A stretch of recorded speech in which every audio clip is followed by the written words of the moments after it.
Top FM. More music variety. Top. 379551 ya. Pasti nanti dijawab ya kan. Gak mungkin Benar. dicuekin, tenang aja. Oke, ya wes Iya. lah. Kalau ngomongin soal pendidikan, emang sekarang kayaknya hampir semua tempat lagi yang namanya ngalamin daring. Benar. Nggak cuma pendidikan aja, tapi kayak misalkan kita mau pesen makanan, semuanya juga daring gitu ya. Terus fashion dan segala macam itu sekarang belanja semuanya serba daring gitu ya. Mungkin banyak banget nih orang yang masih ibaratnya apa sih ya, kalau dibilang masih nggak terbiasa gitu ya dengan situasi seperti ini. Nah mungkin kita bisa minta pencerahan nih dari Mbak Vian mungkin sebagai pelaku utama. Tapi sebelumnya kita mau bahas dulu nih Mbak, kalau menurut Mbak Vian sendiri, sekolah itu apa sih Mbak? Sekolah itu seperti apa? Apa sekolah itu hanya sebuah bangunan kotak yang punya pintu atau gimana? Oke, itu Silakan. mungkin definisi secara visual ya Mbak. Definisi secara visual memang bangunan gitu kan. Ya. Tapi di sini sekolah itu merupakan tempat belajar. Proses belajar ya adanya salah satunya di sekolah. Selain di rumah pasti di sekolah. Kemudian di sana juga siswa atau dalam hal ini anak-anak bisa mengembangkan diri. Jadi biasanya anak-anak justru menemukan kemampuan atau kompetensi dirinya itu justru di sekolah. Selain juga mereka bertemu dengan teman-teman yang sebaya ya, bisa bersosialisasi. Nah, di sana mereka juga bisa mengembangkan kompetensi dirinya gitu. Oke, jadi itu ya Ki ya pentingnya orang sekolah ya. Iya, sebenarnya Betul. bukan itu juga tempat lebih ke pendidikan formalnya mungkin. Soalnya kita kalau mencari ilmu bisa di mana aja kan. Benar. Tapi kalau sekolah untuk formalnya. Betul. Iya, terus juga kadang kalau di sekolah itu kita kayak lebih ter-challenge gitu ya Mbak ya. Lebih ada kompetitifnya gitu. Iya benar, apalagi kalau misalnya di sekolah itu kan pasti kita ketemu dengan teman-teman yang dalam hal ini mungkin memiliki atau mempunyai kompetensi yang sama. Jadi pasti ada jiwa kompetisi di sana tuh pasti ada gitu. Oke, kalau Kak Vian berarti ini udah belajar daring itu udah berapa bulan nih? Mulai dari lockdown awal ya itu Mbak Elizabeth, mulai bulan Maret, pertengahan Maret ya kayaknya itu udah mulai kita pembelajaran itu secara daring. Oke, berarti pakainya WhatsApp atau YouTube atau lewat apa? Nah itu kita dari hari ke hari, dari bulan ke bulan ya kita harus mencari formulasi yang tepat karena memang harus disesuaikan dengan kondisi siswa juga kondisi lingkungan kan. Secara finansial juga tidak semua siswa itu mampu gitu kan. Jadi kita harus memiliki formula yang tepat dan biasanya setiap guru juga memiliki cara yang berbeda. Kalau saya sendiri untuk saat ini lebih ke arah WhatsApp group. Kalau tidak, biasanya saya membuat video pembelajaran, saya upload di YouTube, anak-anak diminta untuk melihat. Tapi sesekali juga saya minta anak-anak untuk teleconference lah, biar ada tatap mukanya gitu. Oke, kalau Mbak Vian sebelumnya ngajar mata pelajaran apa Mbak? Science. Science. Iya. Oke, biologi. Wow. jadi gimana gitu inget biologi. Aduh, ada kenangan buruk nih pasti Mbak Elizabeth. Langsung. Kalau kita lihat katanya dia juga seorang penulis ya. Rizky kiranya dia tuh ngambil bahasa Indonesia. Betul. Dikiranya guru bahasa Indonesia gitu. Tapi ternyata Iya, Rizky orang kesekian kali itu pasti bilang kalau saya itu guru Indonesia, bahasa Indonesia. Mukanya juga muka Oke. guru bahasa Indonesia Aduh, banget muka ya, Ki, tulisan ya. ya. Jangan lihat orang dari covernya berarti ya. Iya, Benar. Terus kalau misalkan belajar daring itu kira-kira gimana Mbak? Pertama kali belajar daring itu kesulitannya seperti apa? Mungkin bisa diceritain dulu. Iya, belajar daring pasti semua ya, bukan cuman saya ataupun guru-guru di sekolah saya.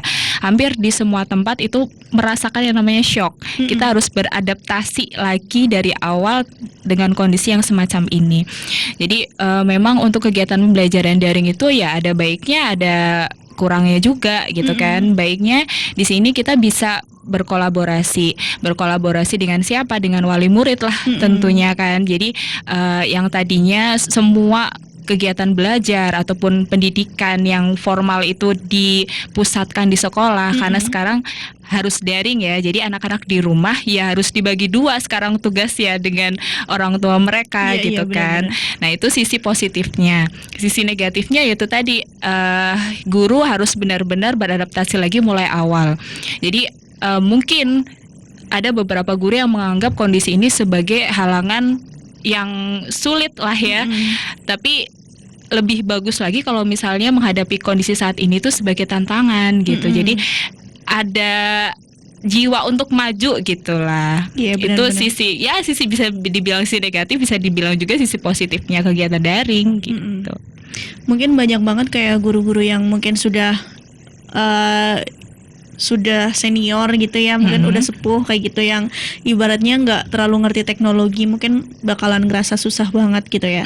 Tapi karena Mbak Vian masih muda nih, semangatnya masih menggebu-gebu, akhirnya ya dianggap tantangan. Iya, gitu. tapi banyak juga loh senior-senior yang justru lebih tahu, lebih paham soal semacam ini ya, karena memang sudah punya pengalaman sebelumnya gitu kan. Itu juga banyak yang semacam itu. Jadi kembali lagi ke bagaimana seorang guru untuk menyikapi kondisi pandemi semacam ini. Tapi kalau dari Kak Vian sendiri nih ya, dari perspektif Kak Vian gitu, kalau belajar online tuh lebih enak apa enakan tatap muka sih? Kalau dibilang lebih enak atau enggak, ya lebih enak tatap muka lah ya. Di mana-mana seorang guru itu kan tidak hanya mengajar, tapi juga mendidik nih Mbak Elizabeth. Jadi semacam ada keterikatan sendiri dengan muridnya ketika bisa bertatap muka secara langsung gitu. Kalau cuman hanya daring, kita hanya mendengarkan suara, lihat gambarnya juga cuman ya visual nggak langsung gitu kan. Kadang anak-anak juga kan merasa bosan. Mungkin kalau istilahnya hanya mengajar oke lah, tapi tuntutan kita untuk mendidik, nah itu yang lebih sulit gitu. Iya, karena secara emosional beda aja ya, kayak kita ngomongin di telepon sama kita ngomongin secara langsung juga kan beda gitu ya itu. pesannya.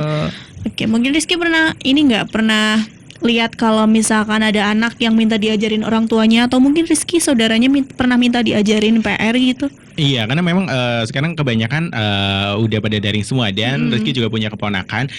Untuk materi sekarang sama dulu itu udah jelas berbeda banget kan. Makanya kurikulumnya. mungkin orang tua itu mengalami kesulitan di saat itu. Soalnya pelajaran di zaman orang tua mereka sama sekarang beda. Jadi ketika orang tua mau memberikan pengajaran arahan pun, orang tua nggak begitu paham sama materi zaman sekarang. Makanya biasanya lebih nyari ke anak-anak yang mungkin tetangganya udah SMA atau SMK, lebih kayak gitu sih. Oke, Rizky pernah ngalamin kejadian gitu, suruh ngajarin? Iya, Rizky suruh ngajarin matematika. Oke, matematika hebat berarti ya. Aman tapi ya aman ya. Oke. Tapi Mbak, terus ini juga ada nih kasus kayak misalkan ya, dapat tugas nih ya dari guru, terus anaknya tuh main lah, katakanlah mabar atau sebagainya gitu. Terus LKS-nya dikasih ke emaknya Iya, ke atau ibunya, kakaknya, bapaknya, betul. terus disuruh ngerjain. Nah, sebenarnya hal seperti itu menurut Mbak Vian seperti apa sih? Gimana? Maksudnya baik, buruk, atau gimana? Ini fenomena yang memang faktanya ada ya di lapangan. Bahkan mungkin Mbak Elizabeth ataupun Mas Rizky mengalami juga gitu kan. Ini saya ngerjain PR punya adik saya nih gitu kan pada akhirnya gitu. Nah, ini yang sebetulnya salah karena itu bukan proses belajar gitu. Yang namanya proses belajar itu harusnya didampingi. Nah, maunya yang dikatakan sebagai kolaborasi yang baik itu kan harusnya seorang guru, kemudian juga wali murid, siswa itu sama-sama ayolah berkolaborasi dengan baik. Tugasnya yang diberikan oleh guru itu diajarkan, bukan dikerjakan oleh orang tuanya gitu. Ya, jadi orang tua tuh mendampingi gitu ya, bukan Betul. orang tua yang megang pensil, ballpoint gitu ya, Ki ya. Iya, betul. Bener banget. Dan harus ada komunikasi dua arah dari guru dan orang tua gitu. Jadi kalau misalnya mengalami kesulitan ya harus ditanyakan kepada gurunya ya harus siap 24 jam menjawab gitu kan. Oke. Kalau di tempat Rizky ada yang sedikit unik, soalnya anak-anak yang udah lulus SMA, SMK biasanya ngumpulin ada beberapa anak, 3 atau berapa, ngelihat materinya apa, terus diajarin. Jadi dia juga secara tidak langsung berlatih menjadi guru. Ya walaupun kayaknya sebenarnya kalau menjelaskan itu lebih susah daripada apalagi yang udah nggak terbiasa gitu Iya, kan. benar-benar. Tapi itu juga bisa jadi pembelajaran juga supaya latihan menjadi guru sih. Iya, mendadak banyak guru bimbel ya. Nah, ini kan salah satu sisi positif ya. Iya, Jadi benar. belajar lagi, namanya proses belajar kan nggak semua diajarkan oleh guru, tapi oleh lingkungan sekitar juga sama gitu. Bener-bener, apalagi lingkungan sekitar itu ibaratnya kita sekolah pun yang paling lama sama kita kan lingkungan kita ya. Betul. Kalau sekolah kan hanya beberapa jam gitu ya. kita mau nanya nih Kak Vian, kalau misalkan sejauh ini pernah nggak sih ngalami kayak sulit untuk mengakses internet gitu, anak didiknya ada yang mengeluh tentang kuota dan sebagainya? Ini permasalahan yang klasik Mbak Elizabeth, hampir di semua tempat lah, entah itu di kota, entah itu di pelosok desa misalnya, itu pasti mengalami hal demikian. Adalah di nggak usah jauh-jauh lah, misalnya di sekolah saya juga mengalami hal yang sama gitu. Ketika di data ya, kita harus mendata dulu di dalam satu kelas itu ada berapa siswa yang memiliki HP Android. Biasanya hanya 50% yang punya HP Android. Mereka yang punya HP Android pun belum tentu punya kuota gitu kan. Wah, ini masalah banget kalau harus pembelajaran secara daring. Nah, itu makanya saya bilang tadi, ya seorang guru harus mencari formulasi yang tepat gitu. Gimana bisa menyampaikan materi supaya materinya bisa tersampaikan ke anak baik secara daring ataupun secara luring dalam artian gini, ada beberapa sekolah yang kemudian akhirnya menetapkan kebijakan ngambil tugas gitu. Jadi anak yang tidak memiliki HP ya, Android dalam hal ini, ngambil tugas ke sekolah kemudian pulang lagi gitu. Jadi nggak boleh lama-lama di sekolah. Itu juga ada beberapa sekolah yang menetapkan hal semacam itu. Ya karena memang mau gimana lagi gitu kan. Kalau nggak kayak gitu ya sekolah nggak jalan gitu. Benar-benar. Dan akhirnya anak lama-lama kan jadi males gitu ya. Lupa semuanya jadinya, aduh repot. Kayak kalau boleh tahu, Mbak Vin kan sempat upload beberapa video juga ya untuk anak-anaknya di YouTube gitu kan. Nah, itu proses pembelajarannya seperti apa Mbak? Kalau misalkan diupload di YouTube, anak tuh suruh ngapain gitu selain untuk suruh melihat videonya gitu? Iya, jadi saya kalau boleh cerita dulu nih, Mbak Sabet, dulu waktu awal-awal lockdown itu saya rajin banget yang namanya ikut webinar. Karena webinar sekarang tersebar ya kan, gratis lah gitu kan. Jadi rajin banget ikut webinar. Jadi saya cari memang platform yang tepat ataupun media sosial yang tepat untuk anak didik saya gitu. Karena ya kembali lagi, yang tahu kondisi anak didiknya, kemampuan anak didiknya kan guru sendiri ya. Benar. Jadi mau nggak mau ya saya harus cari yang tepat gitu kan. Saya rajin banget ikut webinar tuh waktu itu. Kemudian kembali lagi, saya data anak-anak di kelas saya yang saya ajar itu berapa persen yang memiliki HP Android. Kemudian setelah itu banyak nih, mulai yang awal itu mulai dari Google Classroom udah pernah saya coba, kemudian Zoom meeting itu sudah saya coba, tapi dari satu kelas itu paling cuma 10 anak aja yang mampu gitu kan. Jadi aduh susah nih kalau begini terus. Akhirnya mau nggak mau kembali lagi ke model lama, WhatsApp grup deh, udah mentok gitu kan. Udah setelah itu barulah saya buat kegiatan yang supaya nggak stagnan gitu. Biasanya kan kalau udah dikasih tugas tapi nggak dikasih penjelasan, nggak dikasih materi, si anak kan bakalan males banget di rumah. Bener. Tugas lagi dijelasin enggak gitu kan. Mak-maknya juga kan akhirnya pada repot gitu kan. Karena wah ini gurunya nggak ngejelasin, cuma ngasih tugas doang gitu. Akhirnya gimana caranya supaya saya bisa menjelaskan, nggak perlu tatap muka karena menghabiskan banyak kuota ya kalau misalnya model telekonferensi seperti itu. Lalu apa nih yang harus saya lakukan? Akhirnya mau nggak mau cobalah bikin video pembelajaran gitu ya. Akhirnya kembali lagi nih, belajar lagi dari awal gitu kan, yang nggak biasa lihat ke kamera gitu kan, lihat ke kamera gitu. Jadi balik lagi tuh belajar dari awal. Nah, sistem pembelajaran yang saya terapkan saat ini jadi sifatnya kalau dulu itu sempat tatap muka ya. Jadi Brebes dulu, Kabupaten Brebes pernah memberikan kesempatan sekolah untuk tatap muka. Kalau nggak salah mulai tanggal 18 Agustus waktu itu. Dicoba selama 2 minggu. Tapi habis itu tutup lagi karena kondisinya tidak memungkinkan. Saya coba tuh Mbak Elizabeth, saya buat video pembelajaran, kemudian linknya saya bagikan kepada anak-anak, baik secara langsung ketika kegiatan tatap muka ataupun melalui wali kelas, jadi grup wali kelas gitu kan.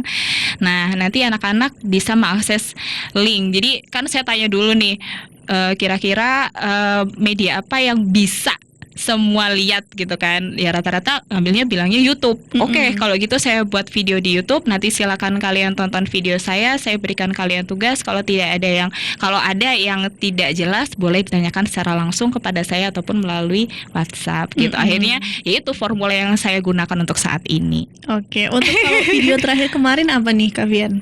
Yang terakhir kemarin untuk siswa kelas 7 saya buat tentang laju pertumbuhan tanaman gitu. Oke, seru banget ya. Nanti berarti anak-anaknya suruh lihat YouTube, habis itu suruh praktek gitu di rumah. Iya, praktek. Jadi tugas yang saya berikan bermacam-macam itu bervariasi lah. Misalnya di minggu pertama anak-anak suruh lihat video, kemudian misalnya merangkum isinya. Kemudian ada lagi misalnya saya buat di sana LKS-nya berupa TTS gitu kan, untuk melengkapi kata-kata yang missing gitu kan. Kemudian ada lagi misalnya saya buat semacam untuk penilaian keterampilan, gimana caranya ngukur, nanam gitu. Jadi beraneka ragam gitu supaya mereka nggak bosan juga di rumah ngerjain tugasnya.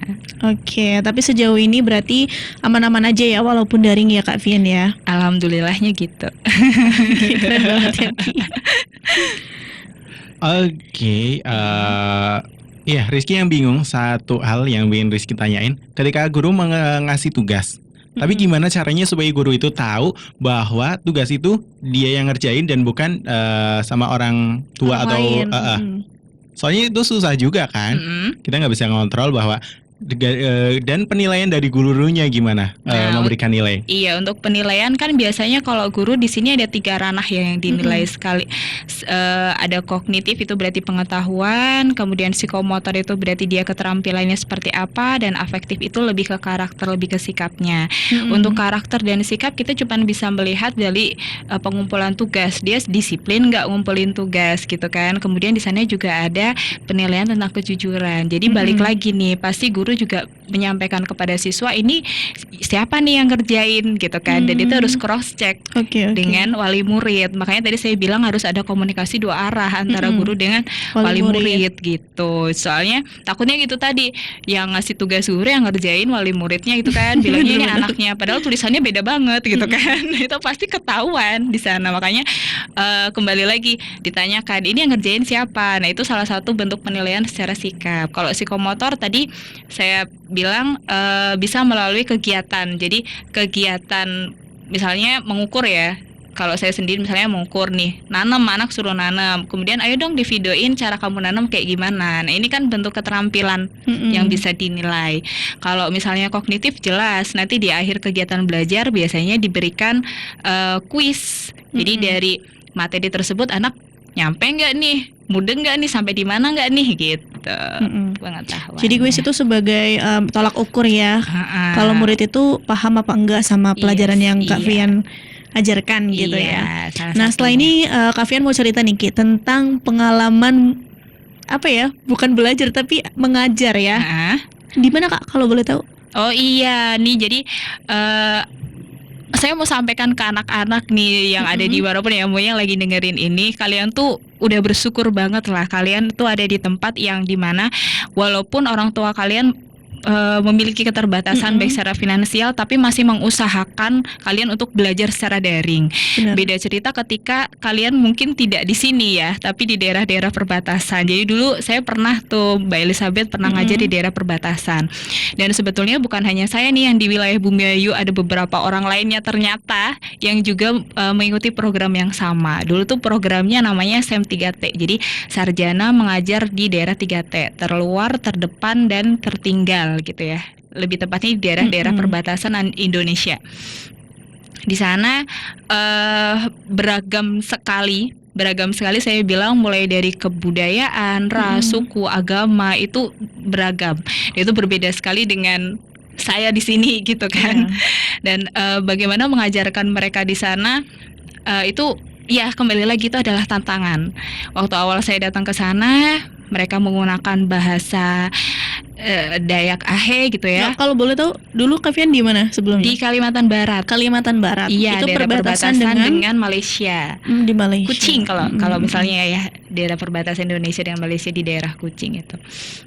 Jadi waktu saya ke sana, saya disapa nih oleh Pak Kadinnya ya, Kepala Dinas Pendidikannya, dengan ucapan gini, Adil Katalino Bacuromin Kak Saruga Basengat Kak Jubata. Melongo itu semua. Sekarang kita loh. Melongo itu semua. Apa itu artinya? Aduh, jangan-jangan nanti kalau ngajar anak-anaknya ngomongnya begini semua lagi gitu kan. Jadi wah, dilematis banget. Terus gimana Pak ini nyautinnya apa nih gitu kan? Artinya apa nih gitu.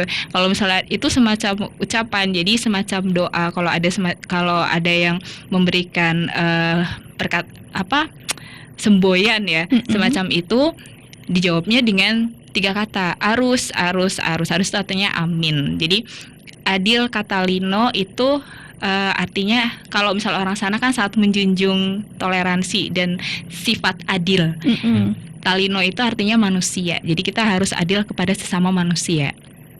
Adil katalino bacuramin kak saruga. Jadi segala sesuatu yang kita perbuat itu Tuhan pasti tahu. Dari awal aja penyambutannya Iya udah kayak gitu penuh ya. makna ya. Nah ini kita perlu ya balik lagi ke Tuhan gitu. Jadi ya amin udah gitu aja. Itu yang saya hafalkan di sana. Iya, ini kita perlu banget nih kita tahu lebih dalam ceritanya Mbak Fian di Kalimantan Barat ya. Tapi sebelumnya boleh. kita mungkin puterin beberapa lagu dulu, dan buat teman berkelana yang di luar sana boleh banget kalau mau nanya-nanya bisa japri aku Rizky ataupun di 0856 020 37951. Dan juga Facebook kita juga bisa Bang Top FM Bumi, tinggal komen di situ. Dan nanti pasti kita bacain kok ya. Yaudah, satu musik bagus dulu untuk menemani kita di malam hari ini dari Saikoji. 95.1 Radio Top FM Bumi Ayu, siap mengudara, menghibur kita semua, dari yang muda sampai yang tua.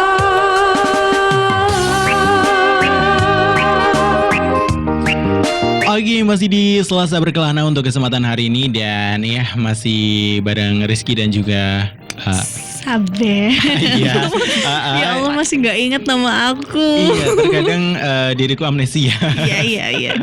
Dengan masih topik adaptasi belajar di era pandemi. Bersama Kak Fian Fitri. Oke, tadi kita udah bahas-bahas tentang keluh kesah di sini yang pendidikan secara daring dan lain-lain. Kita mau kepo ini, ya tadi udah kita dikasih spoiler dikit ya kan Tentang pembelajaran di Kalimantan Barat ya. Jadi sekarang kita mau nanya-nanya, kira-kira oh ya sebelumnya kapan ke tahun berapa ke Kalimantannya? Aduh, kalau ditanya tahun tuh aku kelihatan tuanya banget Ki. Berarti lulus kuliah deh ya 2014, Agustus 2014 tuh saya berangkat tuh ke Kalimantan. 2014. Oke, mungkin bisa diceritain sedikit bagaimana kondisi Kalimantan Barat di tahun 2014 Kak Fian, biar kita tuh kebayang gitu secara visual.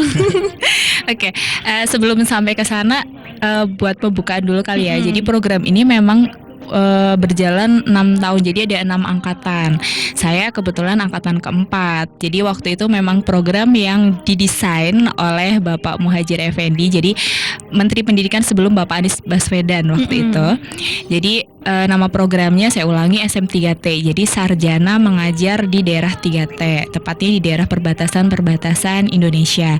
Dan siapa saja yang boleh mendaftar di sana? Tentunya sarjana yang dalam hal ini adalah prodinya pendidikan. Pendidikan apapun lah, kalau misalnya memang dibutuhkan ya boleh daftar gitu. Nah, waktu saya ditempatkan di Kalimantan Barat itu sebetulnya nggak sendirian Mbak Elizabeth. Jadi ada 30 orang dari Jawa lebih tepatnya waktu itu dikirim ke Kalimantan Barat. Di sana kita ditempatkan di sekolah yang berbeda. Jadi satu sekolah itu biasanya ada 1 atau 2 guru tergantung kebutuhan ya. Waktu itu saya ditempatkan di kecamatan yang bisa dalam tanda kutip tuh sebetulnya sekolahnya di tengah-tengah kampung, tapi kampungnya itu di tengah-tengah hutan. Jadi bisa dibayangin lah ya. Iya, kebayang sih, kebayang. Oke. Jadi kalau misalnya berkendara dari Pontianak nih, kan kita dari Jakarta ke Pontianak dulu. Nah, dari Pontianak sampai ke kabupaten itu sekitar 3,5 jam kita menggunakan bus waktu itu. Jalannya bagus kan, itu jalan dari provinsi ke kabupaten ya, itu masih bagus. Nah, nanti dari kabupaten nih barulah dipecah ke sekolah-sekolah.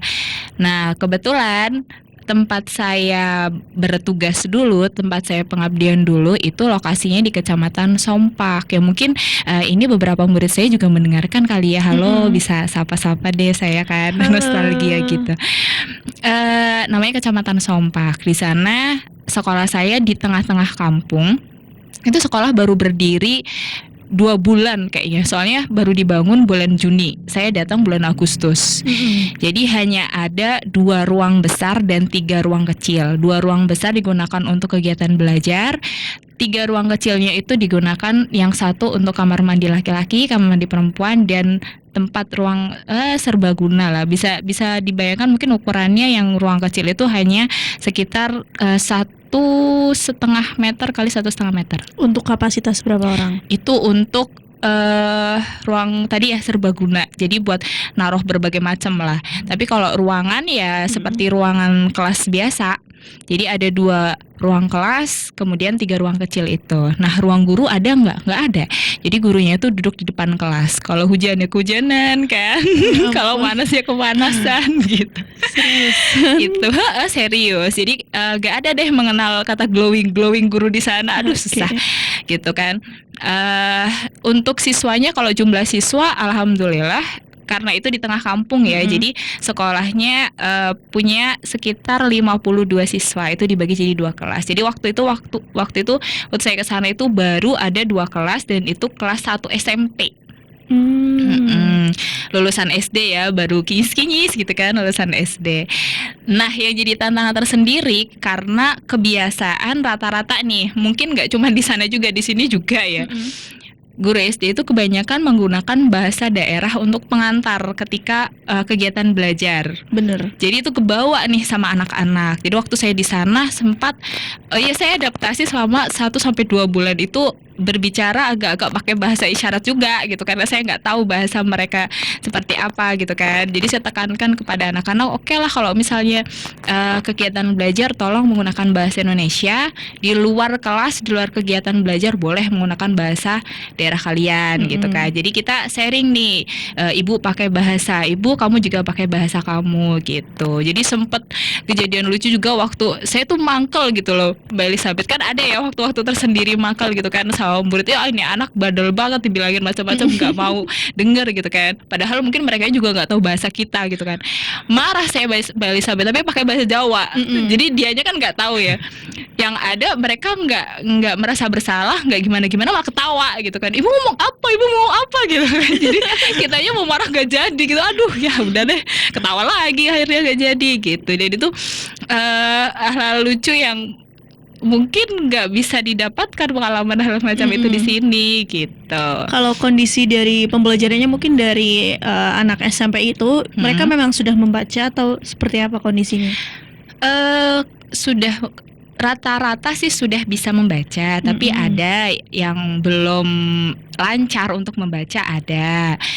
Kemudian ya tadi selain bahasa juga menjadi kendala ya, karena saya juga kurang mahir berbahasa orang sana gitu kan. Orang sana juga mungkin paham dengan bahasa Indonesia, tapi mereka mengucapkan bahasa Indonesia itu susah. Itu yang jadi dilematis. Iya, itu jadi dilematis di sana begitu.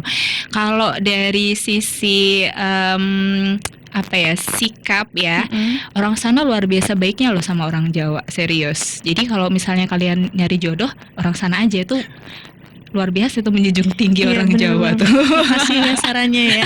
Habis ini Rizky langsung cus ke Kalimantan ya. Bisa dipertimbangkan Ki. Gitu. Jadi saya di sana ya mungkin merasa menjadi kaum minoritas ya, iya, dari segi bahasa, kemudian agama, karena rata-rata orang di sana kan mohon maaf non Islam ya. Jadi ibadah mereka itu kan pasti ya berbeda dengan kita di sini gitu. Jadi salutnya mereka itu tidak pernah yang namanya, jadi kalau misalnya di sana ada pesta atau ada acara adat, mereka selalu menghormati kehadiran saya sebagai muslim. Oke. Kalau misalnya acara adat kan ada ya, mereka itu kadang potong babi gitu-gitu kan. Nah, sedangkan orang muslim kan nggak boleh gitu. Nah, mereka menghormati hal-hal demikian. Jadi kalau saya misalnya datang ke rumah salah satu wali murid gitu kan, kalau diundang kan harus datang ya ke sana. Mereka tidak menyediakan hal-hal semacam itu. Bahkan biasanya saya tuh dibawakan ayam. Ayam itu masih hidup. Bu, mohon maaf gitu kan, karena kita nggak tahu aturan dalam Muslim seperti apa untuk potong, jadi dibawakan yang masih hidup gitu. Jadi suruh motong Wow. sendiri gitu, Bang. Seperhatian itu Iya, ya. jadi itu pengalaman motong ayam sendiri, Bang. Dan sekarang masih berani motong ayam. Kalau sekarang saya mikir-mikir nih. Ini ada pertanyaan nih dari Oke. Fatimah. Ini dia dari negara Daha. Oh, Untuk kurikulum pembelajaran di sini sama di Kalimantan Barat itu beda nggak? Kalau kurikulum sama, karena sebetulnya kurikulum kan yang menetapkan dari atas ya, dari pusat gitu. Cuman ya kembali lagi setiap sekolah pasti menerapkan adaptasi ya, balik lagi adaptasi. Melihat kondisi sekolahnya, melihat kondisi siswanya seperti apa, itu pasti disesuaikan gitu. Jadi kurikulum yang dipakai semuanya sama.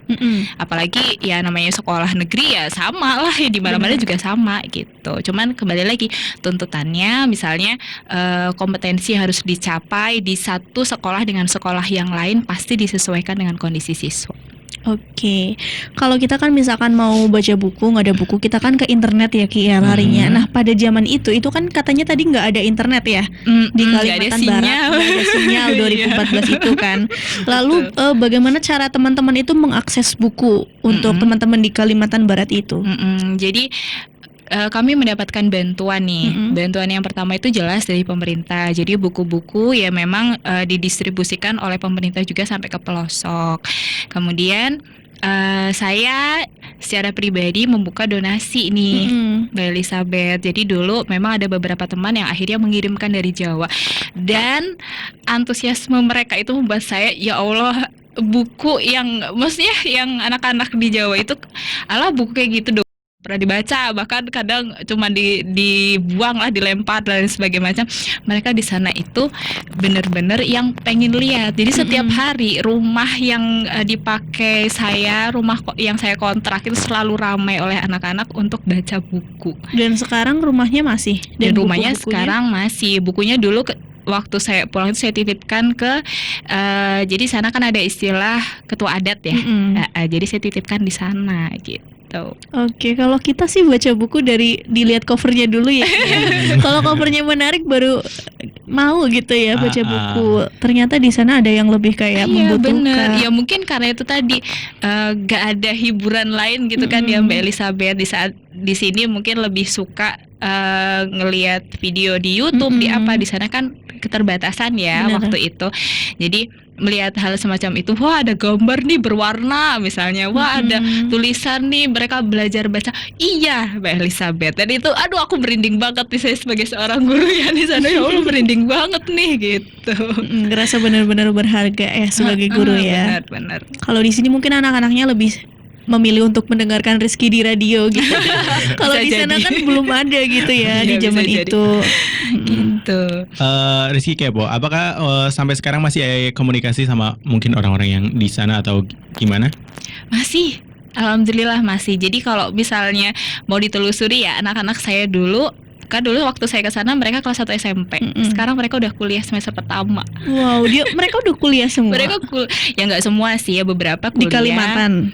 Iya, kebanyakan di Kalimantan. Jadi dulu saya ngajar itu ada 2 sekolah, di SMP dan di SMA. SMA itu swasta. Jadi saya diperbantukan. Oh ini ada guru nih, guru bantu gitu kan. Dia ditarik juga di SMA waktu itu. Nah yang di SMA itu dia waktu saya ke sana dia kelas 1 SMA.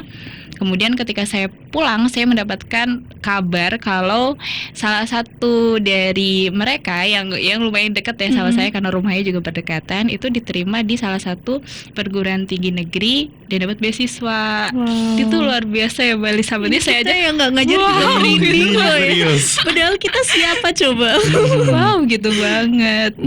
Ya itu hal-hal kecil yang mungkin ketika seorang guru mendengar bahwa muridnya itu sukses, bahwa muridnya itu hanya sekedar mampu menyapa orang-orang, mampu mempraktekkan apa yang sudah dia peroleh, itu suatu kebanggaan sendiri gitu.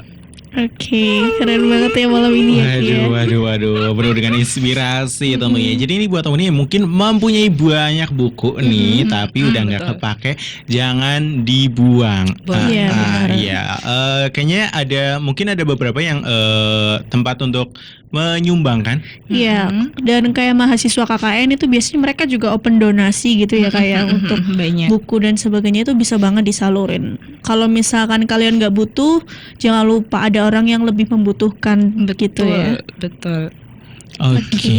Dan tadi udah kita dapat pengalaman secara tidak langsung. Iya, kita nggak ke belajar. Kalimantan tapi kita jadi tahu ya bagaimana situasi dan kondisi di Kalimantan. Dan sensasinya itu ikut merinding gitu. Wah, gila sih ya. Semoga nanti kapan-kapan kita juga bisa bermanfaat untuk mereka juga. Amin, semoga kita jadi manusia yang bermanfaat juga ya, seperti Kak Fian ya. Dan nih di saat pandemi ini jangan lupa juga untuk top ini tentunya untuk selalu menjaga kesehatan. Benar nggak sih? Di saat pandemi COVID-19 yang belum rampung ini masih mengintai di sekitar kita. Ayo buat top ini tentunya tetap pakai masker jika keluar rumah, cuci tangan pakai sabun dan juga hindari kerumunan. Iya, karena bukan hanya untuk menjaga kesehatan kita aja, tapi menjaga kesehatan orang-orang di sekitar kita nih Ki ya. Jadi satu masker untuk melindungi satu keluarga ya kan. Kalau kita nggak pakai masker bisa berabe keluarga kita ya kan. Iya bener banget. Jadi ketika mungkin kita nggak apa-apa kalau walaupun kita udah terpapar, kita nggak begitu kena dampaknya. Tapi orang-orang di sekitar seperti balita ataupun orang tua yang lebih rentan, nah itu yang lebih bahaya malah. Jadi intinya jaga diri sendiri dan juga orang tercinta. Benar. Nah, buat teman-teman juga nih sobat berkelana yang ada di luar sana, pokoknya harus semangat terus walaupun kalian belajar di pandemi ini ya Mbak ya. Kak Fian, sorry. Kebiasaan nih manggilnya Mbak Fian. Jadi kita harus semangat terus walaupun belajar secara online karena di bawah sana masih banyak sekali orang-orang yang mungkin jauh tidak lebih beruntung daripada kita gitu ya Kak ya. Kalau misalkan kita masih bisa bosen terus buka YouTube, orang-orang di luar sana jangankan buka YouTube, mengenal internet aja enggak gitu kan. Dan ada yang lebih buruk dari itu, mungkin mereka nggak punya guru ya kan Kak. Masih banyak mungkin daerah tertinggal yang mereka kayak nggak punya guru gitu kan. Mereka nggak punya orang yang bisa dituju saat mereka ingin bertanya gitu ya Mbak Fian ya. Iya betul benar. Nah nanti setelah ini kita mau ngobrol lagi tentang program dari Kak Fian dan juga teman-teman. Ada program apa Kak? Gerakan menulis buku. Oke, gerakan menulis buku. Nah nanti di gerakan menulis buku ini, jadi Kak Fian mau ngajak teman-teman semua atau sekolah-sekolah yang ada di Brebes ya, untuk sama-sama untuk menulis buku. Jadi kita mau mengaktifkan literasi gitu ya Kak ya. Betul. Tapi sebelumnya mungkin kita mau puterin lagu dulu Ki. Ya makanya buat temen tentunya jangan kemana-mana karena pembahasan kita masih panjang sampai kelar nanti jam 9 malam. Satu musik bagus dulu, Rizky Febiansyah.